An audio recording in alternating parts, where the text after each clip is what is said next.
મોદી સરકારના 1 વર્ષ અંગેના વિશેષ કાર્યક્રમમાં આપનું સ્વાગત છે. આ વર્ષ બનાવો અને પગલાઓનું રહ્યું.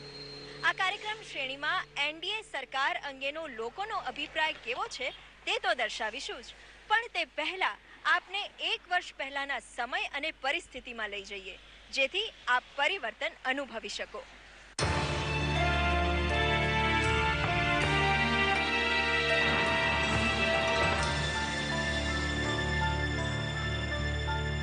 એક વર્ષ અગાઉ દેશમાં અનિશ્ચિતતાઓ ભરેલું નિરાશાજનક વાતાવરણ હતું. ભ્રષ્ટાચાર, નબળો વિકાસ અને મોંઘવારીથી પ્રજા ત્રસ્ત હતી. આ પૃષ્ઠભૂમિમાં એક નેતાએ આપણને ભરોસો અપાવ્યો કે પરિસ્થિતિ સુધરશે. દેશવાસીઓએ નરેન્દ્ર મોદીને તક આપી અને તેઓ દેશના પ્રધાનમંત્રી બન્યા. એ વિશ્વાસનો નિર્ણાયક ચુકાદો હતો. બદલામાં લોકો ઈચ્છતા હતા કે નરેન્દ્ર મોદીએ ગુજરાતના 13 વર્ષના શાસન દરમિયાન જે પરિણામો મેળવ્યા એ દિલ્હીમાં પણ સિદ્ધ કરી બતાવે.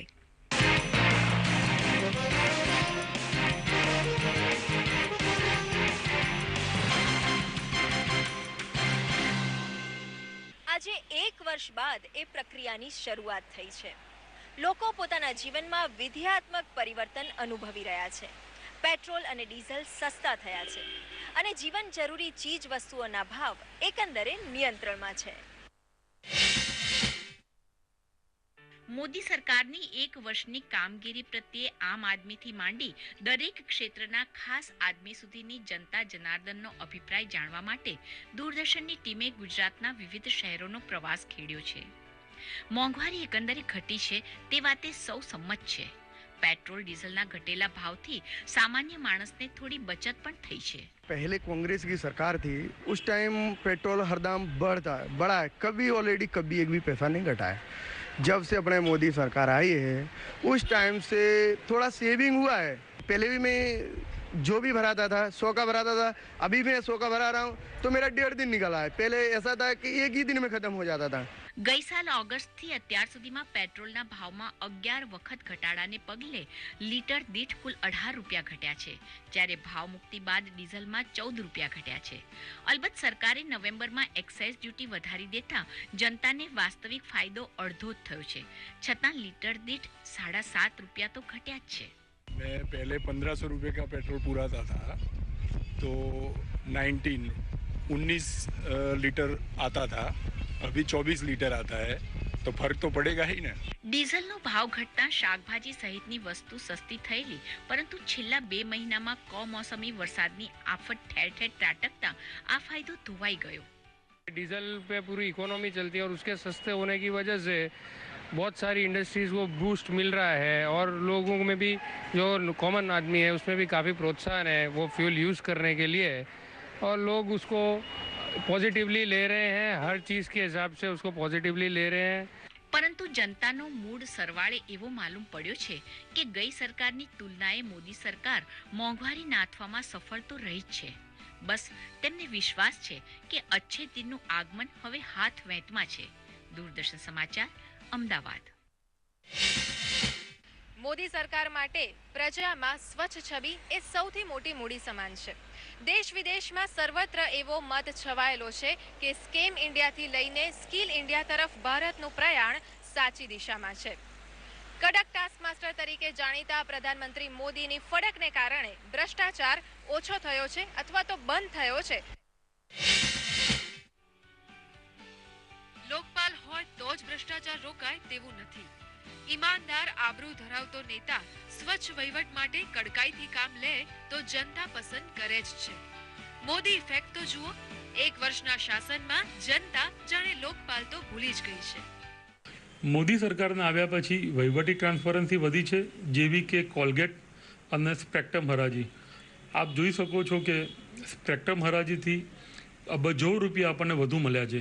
મોદી સાહેબની સરકારને, એનડીએ સરકારને 1 વર્ષ પૂરું થવા જઈ રહ્યું છે ત્યારે જે આગલી સરકારે કૌભાંડ કર્યા હતા, 2G કૌભાંડ, કોલસા કૌભાંડ, તેવા 1 વર્ષથી બિલકુલ સંપૂર્ણ નષ્ટ થઈ ગયા છે.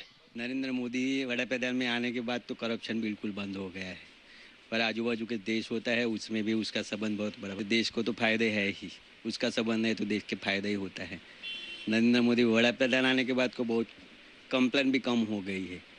जो ऑफिस में जाते थे वो पैसे लेते थे सब, वो अभी कोई पैसा मांगता ही नहीं है। કોલસા ખાણ અને 2G સ્પેક્ટ્રમ ફાળવણીમાં યુપીએ સરકારે કરેલી ભૂલો મોદી સાહેબે તગડી કમાણી સાથે સુધારી આપી છે. નવેસરથી યોજાયેલી પારદર્શક હરાજીમાં કોલસામાં 2 લાખ કરોડ તો 2G સ્પેક્ટ્રમમાં 1 લાખ કરોડથી વધુ રકમ સરકારી તિજોરીને મળી છે.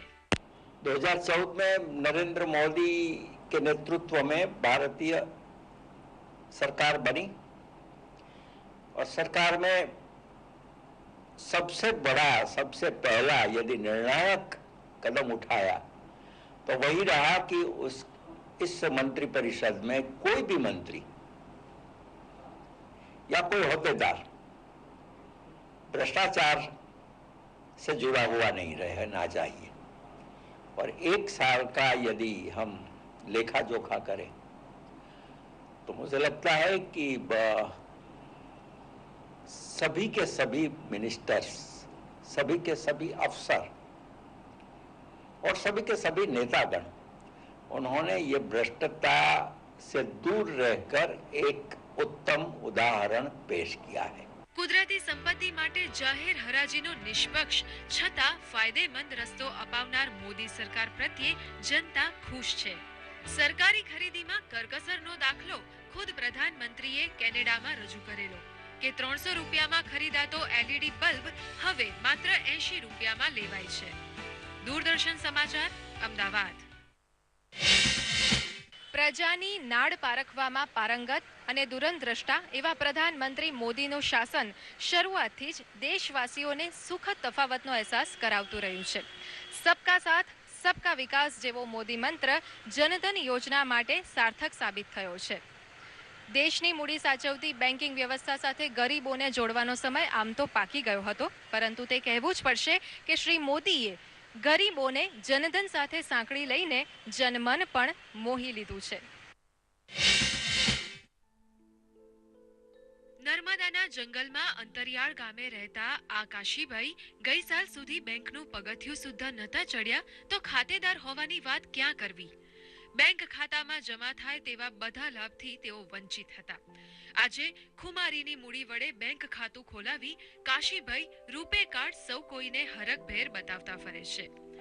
બેંકના ગ્રાહક બનવાનો ચમત્કાર ગુજરાતના ગરીબોમાં ઠેર ઠેર જોવા મળે છે.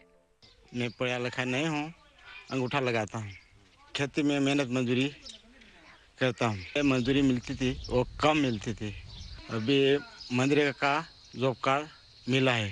मेरे मजदूरी मेहनत का कमाई पूरी जमा खाते में होते. रुपये का कार्ड मिला है वो बहुत अच्छा हुआ है.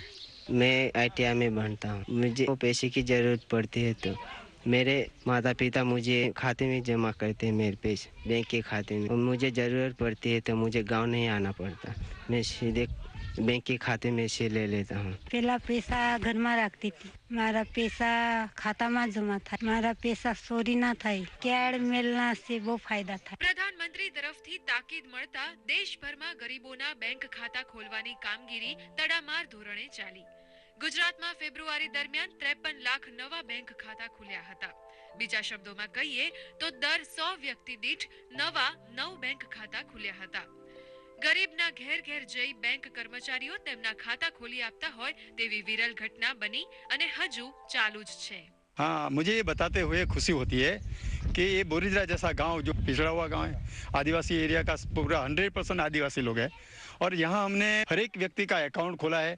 और ये अकाउंट खोलने से फिर लोगों को पता चला कि अभी तक तो हमारे पैसा हम अपने पेटी में रखते थे, कहीं जो चोरी हो जाता था, कई बार गुम हो जाता था. लोगों में इतना आनंद है कि आजकल बैंक के अकाउंट खोलने से हमारा जो भी पैसा हम बैंक में जमा करते हैं और हम ही लोगों के जीवन में काफ़ी बदलाव आया बैंकिंग अकाउंट खोलने की वजह से. जैसे कि पहले नरेगा में काम करते तो कॉन्ट्रैक्ट लोग कुछ 500 रुपये पे सिग्नेचर करके उसका 1000 रुपये ले लेते थे. पैसा उसके सीधे अकाउंट में जमा होते हैं और अपने रुपये कार्ड के जरिए वो कहीं से भी पैसा निकाल सकते हैं. बेनिफिट ये है कि इधर के बच्चों के लिए इधर स्कूल नहीं तो न तो कॉलेज है, तो दूर तक उसको पढ़ने के लिए जाना पड़ता है, हॉस्टल में रहते हैं. और बच्चों को पैसा लेने के लिए जरूर पड़े तो गांव तक नहीं आना पड़ता है. નર્મદાનો માત્ર દાખલો આપ્યો, પરંતુ ગુજરાતના બધા જિલ્લા જનધન યોજનામાં 100% સિદ્ધિ હાંસલ કરવા મથે છે. બેંકને મળેલા નવા ગ્રાહકો ખાતાની ખુમારી બક્ષવા બદલ પ્રધાનમંત્રી મોદીનો આભાર માનતા થાકતા નથી. ये अकाउंट खुलाया और हमारा पासबुक भी आ गया और एटीएम भी आ गया, उससे हमें बहुत फायदा भी हुआ है और बहुत बढ़िया काम किया मोदी साहब ने। કંડલા બંદર જેવા સ્થળોએ મજૂરી કરનાર શ્રમિકો બેંક ખાતું ખોલાવી વીમા સહિતના લાભ લેતા થયા છે, પરંતુ સાચું ફોકસ ગ્રામીણ ગરીબો ઉપર જ મંડાયેલું છે. પ્રત્યક્ષ લાભ હસ્તાંતરણ માટે બેંક ખાતાને આધાર કાર્ડ સાથે જોડી દેવાતા આર્થિક વ્યવહારનો નવો યુગ શરૂ થયો છે. દૂરદર્શન સમાચાર, અમદાવાદ. ઔદ્યોગિક રીતે અગ્રેસર તથા આદિવાસી પંથકનો વિરોધાભાસ ધરાવતો વડોદરા જિલ્લો જનધન યોજનામાં ગામડે ગામડે ખાતું ખોલાવવામાં અગ્રેસર રહ્યો છે. ગુજરાતમાં જનધન યોજનાની સક્સેસ સ્ટોરી દેશના અન્ય રાજ્યો કરતાં એટલી વાતે અલગ અને અનોખી છે કે અહીં કોઈ પૂછવા આવે તેની રાહ જોયા વગર લોકોએ બેંકમાં ખાતું ખોલાવવા ધસારો કર્યો હતો. બેંક મિત્ર તરીકે સિસવા ગામ ઉપરાંત આજુબાજુના 4 ગામડે બેંકિંગ સેવા આ વરુણ પહોંચાડે છે. क्या काम करते हैं आप इस डिवाइस से? मैं इस डिवाइस से ये काम करता हूँ कि जैसे भी किसी को नॉर्मली जैसे 10 रुपये से भी सेविंग करना है तो इस मशीन से ही कर सकता है, 10 रुपये से लेके, और जितना भी जब भी उसको चाहे 24 आवर्स में कभी भी मेरे पास से पैसे ले सकता है. एक तरह से आप चलता फिरता एटीएम की तरह काम करते हैं? हाँ, यही ऐसा ही बोलते हैं. जैसे मैं गाँव में सभी मुझे पहचानते, मेरा मोबाइल नंबर रखते हैं, उससे मुझे कॉल कर भी मेरा कॉन्टेक्ट कर सकते हैं वहाँ पे. બેન્કિંગ વ્યવસ્થાથી વંચિત નાગરિકોના ઘેર સામે ચાલીને જઈ તેનું ખાતું ખોલી આપવાની ઝુંબેશ યોજનાને સફળ બનાવી ગઈ છે. जनधन योजना जब आपने खोला तो ये जो बैंक मित्र वरुण है वो आपके घर आते हैं और ट्रांजैक्शन करते हैं? हाँ, आकर हर रोज आते हैं और पैसा जमा करते हैं. जब भी पैसा चाहिए तब मिल जाता है. ऊपर से 500 रुपया भी हो गया मेरे जमा खाते में. જનધન વડે બેન્કિંગ સેવાનો વ્યાપ વધ્યા બાદ હવે સામાજિક સુરક્ષા જન જન સુધી પહોંચાડવાનો તબક્કો પાકી ગયો છે.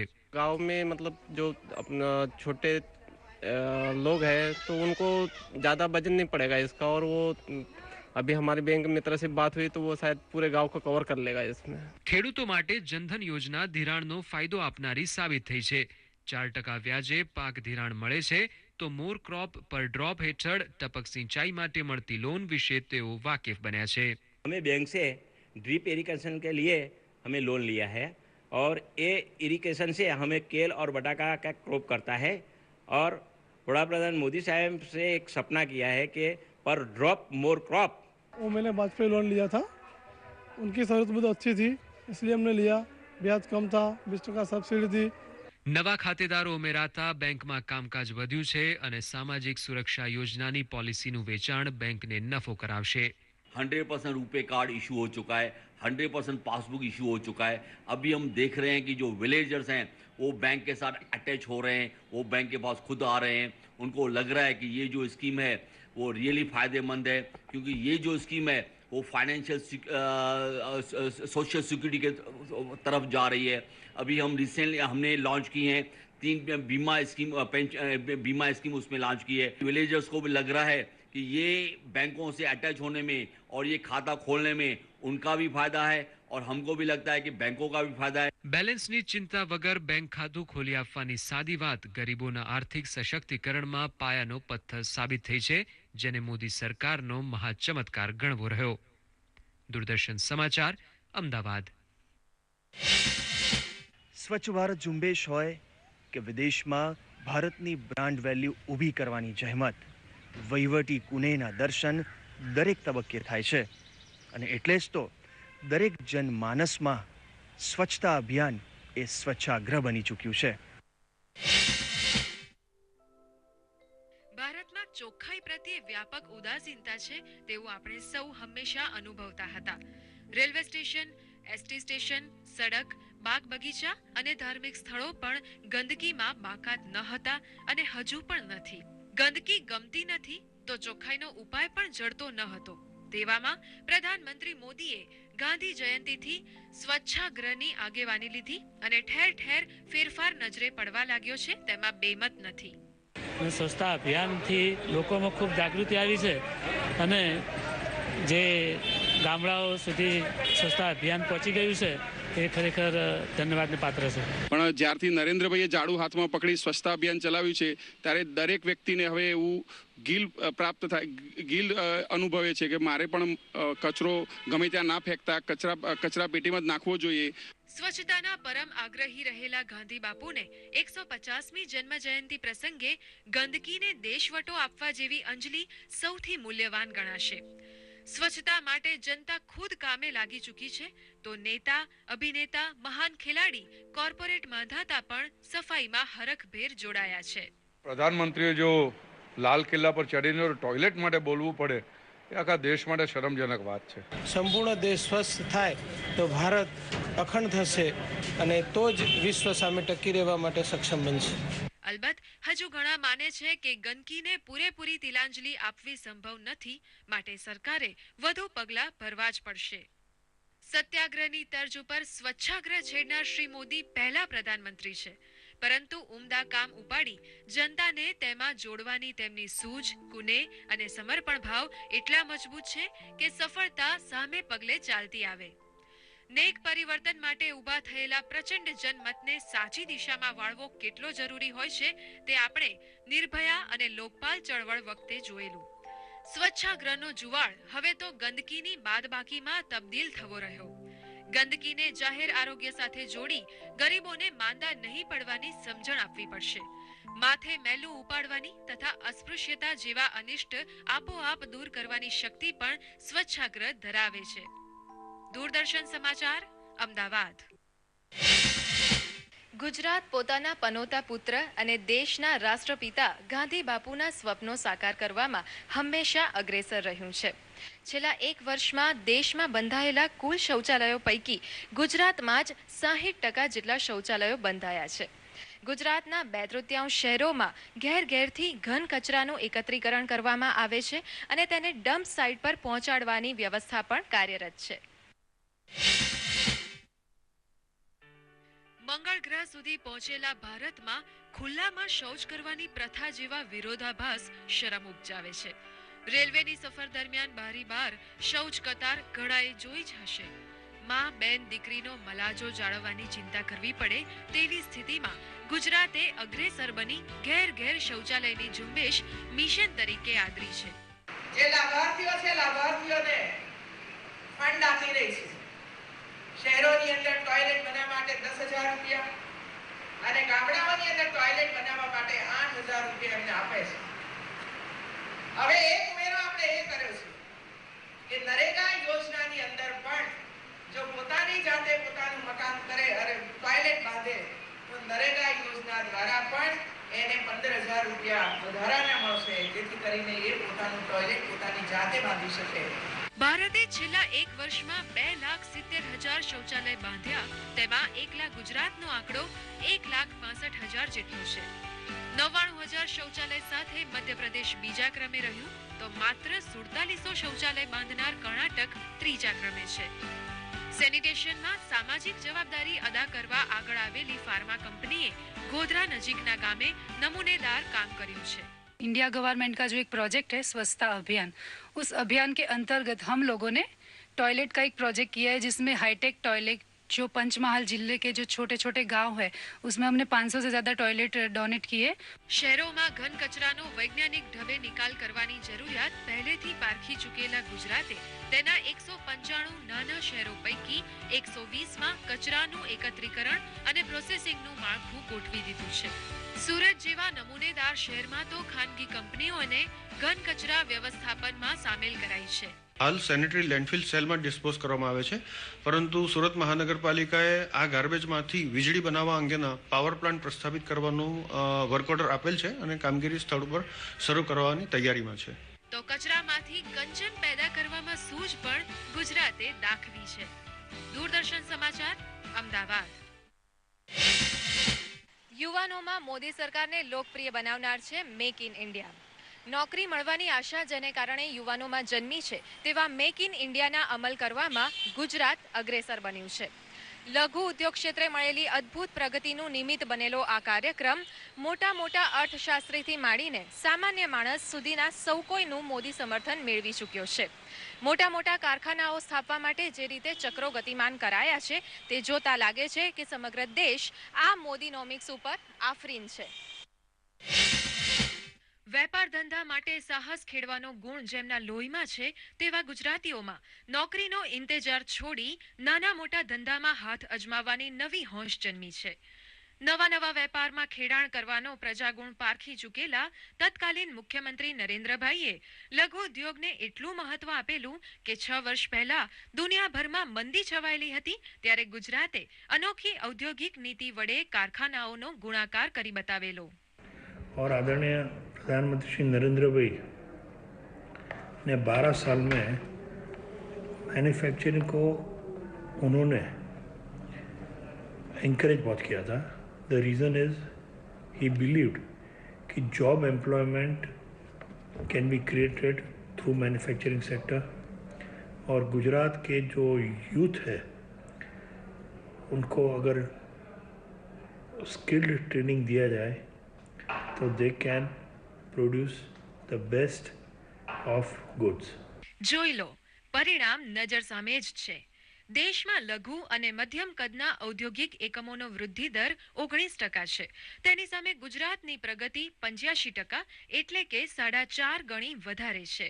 2009માં ઔદ્યોગિક નીતિ બાદ 2012માં ટેક્સટાઇલ ક્લસ્ટર નીતિનો અમલ સફળ રહ્યા બાદ આનંદીબેન સરકારના રાજમાં ગુજરાતમાં ઇલેક્ટ્રોનિક્સ ક્લસ્ટર આકાર પામશે. મેક ઇન ઇન્ડિયા હેઠળ આખા રાજ્યમાં ઇલેક્ટ્રોનિક્સ ડિઝાઇન તથા મેન્યુફેક્ચરિંગ હબ બનવાના છે. જીડીપીની રાષ્ટ્રીય વૃદ્ધિ કરતા ઊંચી ટકાવારીએ ગુજરાતનો વિકાસ થયાનો વિશ્વાસ આનંદીબેન સરકાર ધરાવે છે. स्मॉल स्केल सेक्टर MSCs के लिए हमने बहुत एट्रैक्टिव पॉलिसी बनाई है. So even in the rural sector जहाँ पे विलेजेस हैं, छोटे टाउन्स हैं, तो छोटे उद्योग आ सकते हैं which can give good employment. So we are giving a capital subsidy to MSME units. Interest subsidy देते हैं plus lot of other benefits हम ये सेक्टर को देते हैं. વિકાસની તેજ રફતારમાં જોડાઈ ધંધા રોજગાર નોકરીનો લાભ લેનાર સૌ કોઈ કમાણીના અવસર પામીને ખુશ છે. સુરત, સાણંદ અને મોરબી જેવા ક્લસ્ટરમાંથી મળેલા દરેક પ્રતિભાવ બુલંદ સફળતા બયાન કરે છે. बेसिक में अलवर राजस्थान से हूँ. मैं मोरबी में आए हुए मुझे करीब 4 साल हो गए हैं और यहाँ पे जॉब बहुत अच्छा है और अपना देखा जाए तो सेरामिक का जो जोन है, जो हब है, वो बहुत बड़ा है. यहाँ पे रोजगार की कोई कमी नहीं है. मैं तेलंगाना से आया हूँ. हम लोगों को आने जाने का गाड़ी दिया है, अच्छा तनख्वाह देते हैं, बहुत अच्छी तरह से हम लोगों को बहुत अच्छा फील हो रहा है. हम लोग यहाँ पे हम लोग अगर मदरलैंड में देखेंगे उससे भी हम लोगों को यहाँ पर अच्छा फैसिलिटीज मिल रहा है. हम लोगों को ऐसा लगता है कि बाहर नहीं आए, हम हमारा गांव में रह के काम कर रहे हैं. ગુજરાત સરકાર નાના ઔદ્યોગિક એકમો ગુણવત્તા પ્રત્યે સજાગ બને, કૌશલ્ય સંવર્ધન અપનાવે તેના ઉપર ખાસ ધ્યાન રાખી રહી છે. ઓટોમોબાઈલ, ટેક્સટાઇલ, ડાયમંડ તથા સિરામિક ઉદ્યોગ માટે દુનિયામાં જાણીતું બનેલું ગુજરાત હવે ઇલેક્ટ્રોનિક્સ તથા ફાર્મા જેવા ક્ષેત્રમાં પણ કાઠું કાઢવા તૈયાર છે. દૂરદર્શન સમાચાર, અમદાવાદ. ગુજરાતમાં મેક ઇન ઇન્ડિયાને સાર્થક અને સફળ બનાવવા માટે ઓટોમોબાઈલ ઉદ્યોગ ધમધમતો થઈ ગયો છે. મોટા કારખાના નાખવા માટે ગુજરાતમાં શ્રેષ્ઠ પરિસ્થિતિ ઉપલબ્ધ હોવાથી સ્વદેશી અને વિદેશી મોટર કંપનીઓ અહીં પાર્ક થઈ ચૂકી છે. રોજગારીનો નવો રસ્તો ખુલવાથી જનતા પણ ખુશ છે. અમદાવાદનું સાણંદ એશિયાના ડેટ્રોઇટનું બિરુદ મેળવી લેવા થનગને છે. દેત્રોજ, સાણંદ, બેચરાજી, મહેસાણા, હાંસલપુર અને વિઠલાપુરની પટ્ટી ખૂબ ઝડપથી ભારતની કાર ફેક્ટરીમાં તબદીલ થવા લાગી છે. 2007માં ટાટા નેનો ગુજરાત આવી ત્યાર પછી એવી કોઈ માંધાતા કાર કંપની બાકી નથી જે અહીં કારખાનું નાખવા પહોંચી ન હોય. હમણાં જ વાર્ષિક 2,40,000 કાર બનાવવાનું ફોર્ડનું કારખાનું શરૂ થયું છે. હવે ફોર્ડ એન્જિન પણ અહીં બનાવવા માંગે છે. દેશની કાચી રાષ્ટ્રીય પેદાશ કહેતા જીડીપીમાં ઓટો ઉદ્યોગનું યોગદાન 22% જેટલું માતબર હોવાથી રોજગારીનું મહાસર્જન તેમાં થવું સ્વાભાવિક છે. ઓછા સમયમાં મતલબ કે માત્ર 4 જ વર્ષની અંદર આ પ્લાન્ટ ઊભો થયો છે. फोर्ड यानी अमेरिका की कंपनी जिसका पहले केवल चेन्नई में प्लांट था, जहां से करीब 60,000 से 70,000 गाड़ियों का एक्सपोर्ट ये कंपनी करती थी। मेक इन इंडिया आने के बाद इस कंपनी ने टाटा की जो स्टोरी थी, सक्सेस स्टोरी, उसको देखने के बाद यहाँ पर गुजरात के सानंद में अपना जो प्लांट है वो स्थापित किया। ફોર્ડ મોટર્સનો પ્લાન્ટ ખુલ્લો મૂકતી વખતે મુખ્યમંત્રી આનંદીબેન પટેલે કહ્યું હતું કે સાણંદ, હાંસલપુર, વિઠલાપુરની પટ્ટીમાં આવતા 3 થી 4 વર્ષમાં એટલા કારખાના શરૂ થવાના છે, જેમાંથી 12 લાખ મોટરકાર અને 20 લાખ ટુ વ્હીલર બહાર પડશે. ઓટો નિકાસમાં મોટી વૃદ્ધિની ગુંજાઈશ પડી છે, જેનો ફાયદો ઉઠાવવા ગુજરાત તૈયાર છે. તમને જાણીને આનંદ સાથે નવાઈ લાગશે કે 3 વ્હીલરના ઉત્પાદનમાં ભારતનું સ્થાન દુનિયામાં પહેલું છે, તો 2 વ્હીલરમાં બીજું, જ્યારે ટ્રેક્ટર ઉત્પાદનમાં આપણો ક્રમ ચોથો છે. મોટર ઉદ્યોગની ખીલવણી વડે પ્રગતિની સડક પર ગુજરાત પૂરપાટ દોડવા હવે તૈયાર છે. ગુજરાતમાં માત્ર ઈંધણ બચાવે એવી જ નહીં, સાથે સાથે પર્યાવરણ અનુકૂળ કારનું ઉત્પાદન પણ થાય છે. We were the first to introduce aluminium radiators. तो एल्यूमिनियम एक तो लाइटर मटेरियल है, तो इससे वेट सेविंग होता है. अगर वेट सेविंग होगा, फ्यूल एफिशिएंसी बढ़ेगी. तो हमारे एज अ कंपोनेंट मेकर सारे प्रयास सारे कंपोनेंट एरियाज में इसी दिशा में जा रहे हैं. It's become after 1 year, 2 years, it became because Ford has already had a plant here, and now Maruti also is planned to come here, and next to Ford, Hyundai also maybe come out. ગુજરાતને production base બનાવી ચૂકેલી કંપનીઓમાં Ford, Maruti Suzuki, General Motors, Tata Motors, Honda, AMW, Apollo Tyres, Bosch વગેરે સામેલ છે. Ford મોટર્સની આગાહી પ્રમાણે દુનિયાના ઓટો ઉદ્યોગમાં 2020 સુધીમાં ભારતનું સ્થાન 3જા નંબરે પહોંચશે. मतलब કે ગુજરાત વહેલાસર ફાયદો ઉઠાવી આગળ નીકળી જશે તે નક્કી. तो मेक इन इंडिया के साथ साथ जो क्लीन इंडिया और ग्रीन इंडिया का सपना है वो भी यहाँ पर पुरजोर तरीके से नजर आ रहा है, और ये जो सक्सेस स्टोरी है शायद मेक इन इंडिया के अगले चरण के लिए एक जबरदस्त उदाहरण, एक जबरदस्त सक्सेस स्टोरी उभर करके सामने आने वाली है. कैमरामैन जतिन भट्ट के साथ गुजरात के सानंद से अजय मिश्र, DD न्यूज़. દર્શક મિત્રો, આપણા આજના કાર્યક્રમમાં આટલું જ. આગળના એપિસોડમાં આપને દર્શાવીશું make in India, digital skill India, gift city તેમજ અન્ય વિકાસલક્ષી યોજનાઓ. અત્યારે આપની રજા લઈએ. નમસ્કાર.